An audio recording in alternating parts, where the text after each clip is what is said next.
আসসালামু আলাইকুম। আশা করি আল্লাহর রহমতে সবাই ভালো আছেন। আমি এখানে আজকে নিয়েছি মিক্সড ভেজিটেবল রান্না করবো। রোহানির জন্য, পাশাপাশি আমরা তো সবাই খাবো, তার জন্য পাঁচফোড়ন শুকনো মরিচ দিয়ে বাগার দিব। ফোড়ন বলে যেটাকে, আমরা গাজীপুরের মানুষ, আমরা বাগার বলি। যাই হোক, এটা হচ্ছে লইবা বিরিয়ানি। সিম আছে এখানে, টমেটো, পটল, আলু, পেঁপে, গাজর, কাঁচা শুকনো মানে রসুন, পেঁয়াজ তো লাগবে।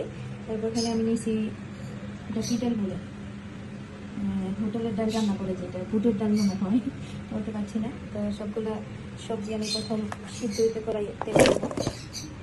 যে সবজিগুলো সময় লাগবে, আলু, পেঁপে আর গাজরটা আমি আগে দিয়ে দিলাম, আর বাকিগুলো 1:1 দিব। এর জন্য আমি প্রথম সবজিগুলো সিদ্ধ করে নেবো, ফোড়নটা পরে দেবো।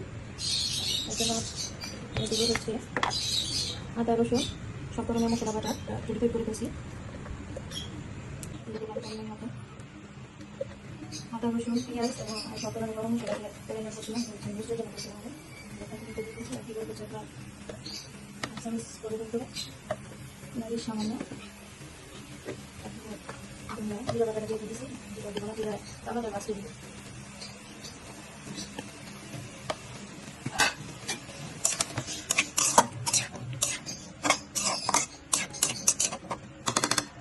পানি দিয়ে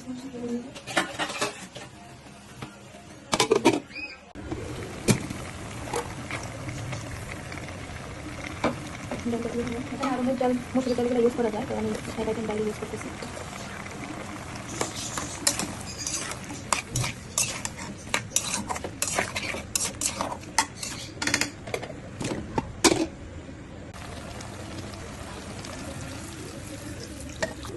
এখন এটা বাকি সবজি, যে সবজিগুলো আসলে সেটা একটু সুন্দর লাগে, ওই সবজিগুলো আমি দিচ্ছি। এখন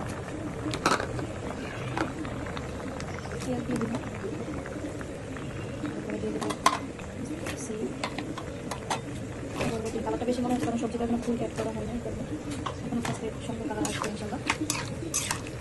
সব সবজি অ্যাড করা, শুধু টমেটোটা বাকি রয়েছে। টমেটোটা আবার এটা আরেকটু সেদ্ধ হয়ে আসে, ভালো বাসে টমেটোটা দিয়ে দেবো। দিব একটু কম দিচ্ছি।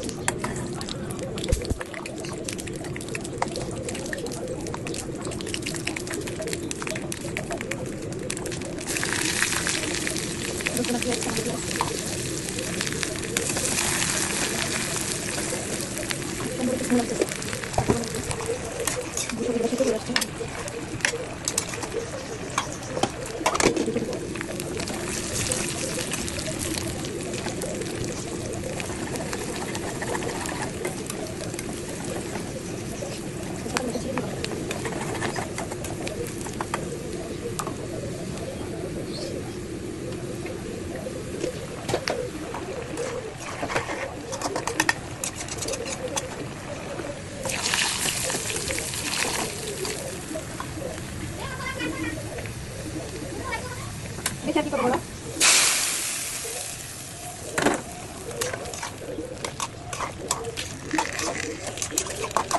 সুন্দর একটু রান আসছে। আর একটু মশলা বেটে করে উঠাতে সামান্য ধন্যবাদ দিয়ে দিচ্ছি, আর কি সুন্দর থাকে মশলা রান্না করা। ধন্যবাদ নাই, করতে পারলাম না। সবজি কালারটা এরকম চলে কালা দিয়ে দিলাম, দিয়ে দিলাম সুন্দর আসে। সবজি হয়ে গেছে, হয়ে গেছে জিরা রান্না করা